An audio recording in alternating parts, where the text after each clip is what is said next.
جنید میرا ایک first friend ہے اسلم پھٹیاں والا. فرسٹ فرینڈ نہیں فاسٹ فرینڈ کہنا چاہ رہے ہو شاید تم. اب وہی فرسٹ بھی ہوتا ہے, فرسٹ کزن ہوتا ہے یار, فرینڈ بھی فرسٹ ہو سکتا ہے. اچھا چلو یار ہوتا ہے, ٹھیک ہے, ہو گیا. بعد میں تم نے ماننا ہی ہوتا ہے جب میری عقل مندی کو, تو تم شروع میں ہی نہ پھٹا ڈالا. اس کو ماننا نہیں کہتے, اس کو اگنور کرنا کہتے ہیں. جی are you ignoring me? Yes of course. چلو یہ کو پہلی دفعہ تو نہیں ایسا ہوا یار. وہ اسلم پھٹیاں والا جو میرا دوست ہے فاسٹ فرینڈ, اس کے گھر بیچارے کی ڈکیتی ہو گئی تھی کو 3 مہینے پہلے. لو جی اس نے جا کے بیچارے نے کو محلے کا کو سابق کاؤنسلر نایم تھا, اس کو ساتھ لے گیا. وہ ذرا ٹرتا پھرتا بندہ تھا. پرچہ درج ہو گیا, ڈکیت بھی پکڑے گئے. اس نے ڈکیت تھوڑے سے انہوں نے بیچاروں کو کوئی پہچان بھی ہوئی تھی, ان کے واقف کار ہی تھے, وہ ملن گلن والے تھے, ان کے گھر کو آنا جانا کسی وقت ہوا ہوگا, وہ دیکھ کے چلے گئے, ڈکیتی کر لی انہوں نے. اب وہ ڈکیت پکڑے گئے. لو جی 2 مہینے بعد ڈکیت ضمانت کرا کے باہر آ گئے ہیں.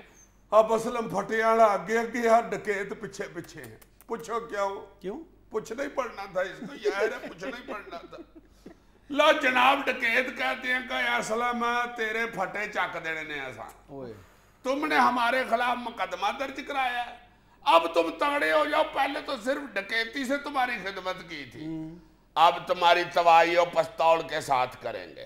اب سناؤ. استغفر اللہ. اور یار میں کیا کہہ سکتا ہوں, اس کا مطلب ہے ہم دونوں ایکول ہیں. یہ تو میں بھی ان کو کہہ آیا.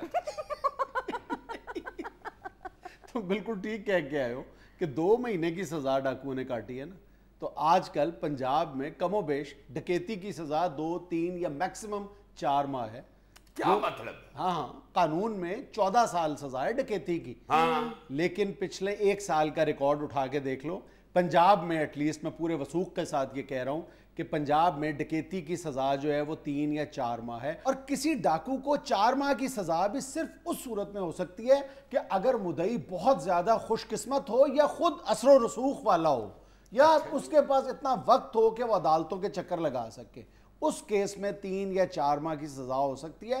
ورنہ تم اعداد و شمار اٹھا کے دیکھ لو, ڈکیتی کی وارداتیں جو ہوئی ہیں اس میں دیکھو اصل بات کیا ہے یار. اصل بات یہ ہے کہ پولیس ہمیشہ سے ہمارے لیے ایک سافٹ ٹارگٹ رہا ہے. پولیس کو کرٹیسائز کرنا, پولیس کے مسائل نہ جاننا, پولیس کے مسائل پر بات نہ کرنا, وہ اپنی جگہ, مطلب میڈیا کا ایک محبوب مشغلہ ہے ہم لوگوں کا کہ میڈیا ہمیشہ سے پولیس کو کرٹیسائز کرتا ہے. ہاں سوکھا پڑتا ہے, آسان راستہ ہے یار. یہ تم سن کے حیران رہ جاؤ گے کہ ڈکیتی اور رازداری کے مقدمات میں یہ ہماری جو زیریں عدالتیں ہیں وہ کیا سلوک روا رکھتی ہیں. یہ جاننے کے لیے ہمارے جو سینئر سٹاف رپورٹر ہیں نصیر واگا صاحب, ان سے میں نے ریکویسٹ کی کہ مجھے تمام جو اعداد و شمار ہیں, ایٹ لیسٹ جو لاہور کی عدالتوں میں جو کیس پیش ہوئے ہیں ان کی ذرا ایک گلمپسز دکھا دیں تھوڑی سی.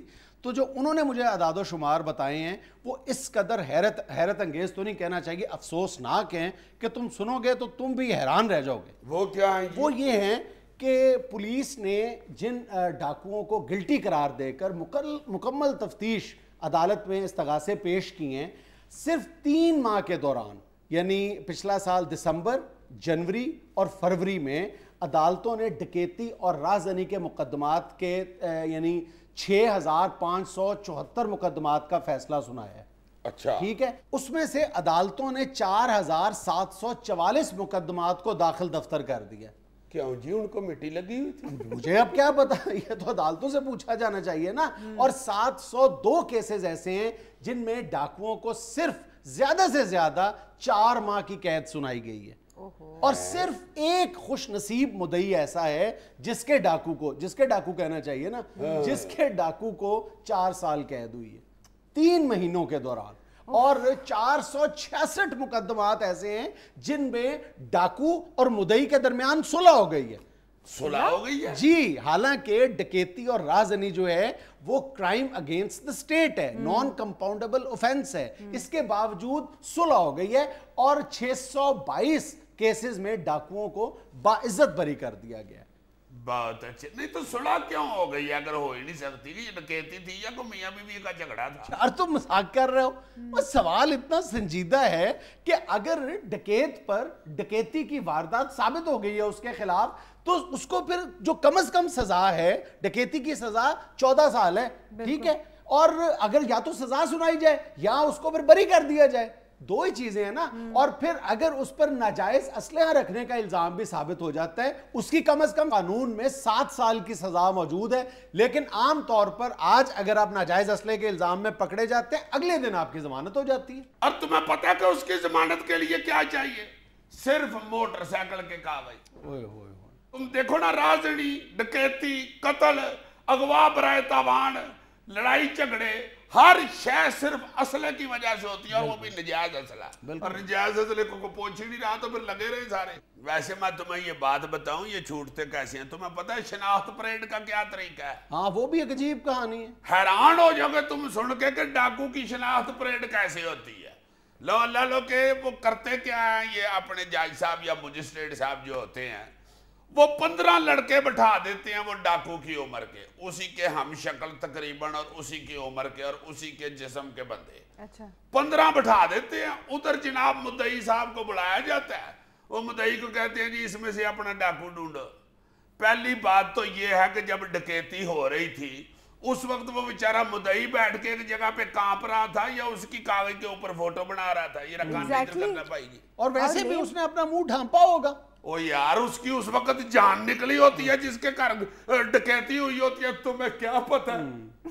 اللہ میرا جانتا ہے، میرے تو محلے میں ایک دن ڈکیتی ہوئی تھی، 1.5 ہفتہ میں سویا نہیں تھا. یہی سوچ کے کہ یار یہ ڈاکو ساتھ والے گھر سے ہو کے چلا گیا ہے. تو اس وقت جو حشر ہوا ہوتا ہے وہ بیچارہ کیسے ان 15 مردوں میں سے اپنا ڈاکو تلاش کرے جی. اپنا ڈاکو ڈھونڈنا بڑا مشکل ہوتا ہے. ایک اپنا ڈاکو اور ایک اپنا کوکڑ. اگر یار تم ہنسو نا، یہ بڑا مشکل ہوتا ہے. بالکل صحیح کہہ رہے ہیں آپ. موضوع کی سنجیدگی کو کبھی تو دیکھ لیا کرو. اچھا جی، میں ہی غلط ہوں، اب خود شناخت پریڈ کرا. میں کیا تم ڈکیتی میں سے بھی لافٹر نکال رہے ہو؟ یار نہیں، خدا کے واسطے میں سنجیدہ بات بتا رہا ہوں. بڑا مشکل ہوتا ہے اپنا ڈاکو ڈھونڈنا.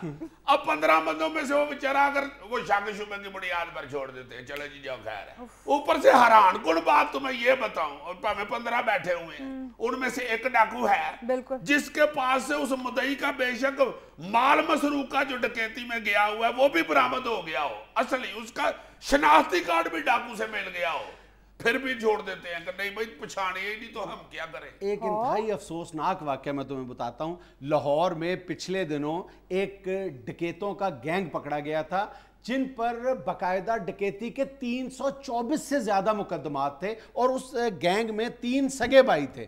اور جس طرح ہی وہ گینگ پکڑا گیا ہے، اس کے 1 ہفتے کے اندر اندر اس میں سے 2 بھائی واپس آ گئے، اور تیسرے کی شاید آج یا کل ضمانت ہو جائے. ہاں ایسے ہی ہوتا ہے، ایسے ہی ہوتا ہے یار. ڈاکو کو اہمیت نہیں یہ کاروبار شروع کرتے، ان کے بڑے بندوبست ہوتے ہیں. لو تمہیں ایک دلچسپ بات بتاؤں، یہ جو کچھ دن پہلے سیالکوٹ کی پولیس نے یاسرا نہیں مار دیا، اس کے اوپر بھی سینکڑوں ڈکیتیوں کے مقدمات درج تھے.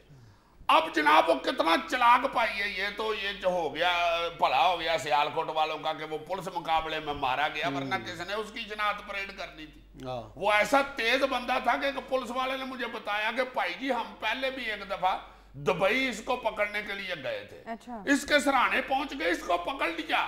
یہ کیسا تیز بندہ تھا کہ اس نے ایک اور نام کا شناختی کارڈ بنوایا ہوا تھا، ساتھ اس نے ایک کسی چینل کا کرائم رپورٹر کا کارڈ بھی بنوایا ہوا تھا.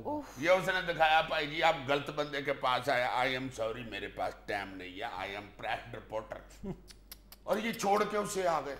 وہ کہتے ہیں ہم حیران ہو گئے، بعد میں ہمیں پتا چلا کہ وہی تھا جس نے ہمیں کارڈ گوڑ دکھا کے تو توڑ دیا. اور یہ اتنا خطرناک آدمی تھا کہ کسی سے اس نے بتا مانگا تھا، اس نے نہیں دیا، اس نے راکٹ لانچر سے اس کا کار اڑا دیا. تم یہ اندازہ کرو نا اس کی دلیری کا. بندہ اس سے پوچھے یار تم نے اپنے بزنس کو اتنے وسیع پیمانے پہ پھیلا لیا ہوا ہے. ناظرین یہاں میں لینی ایک چھوٹی سی کمرشل بریک، ہمارے ساتھ رہیے گا. یعنی تمہارے ذہن میں ایک بزنس ہے یار، جس کو پرافٹ ہو رہا ہے اس کے لیے تو بزنس ہی ہے.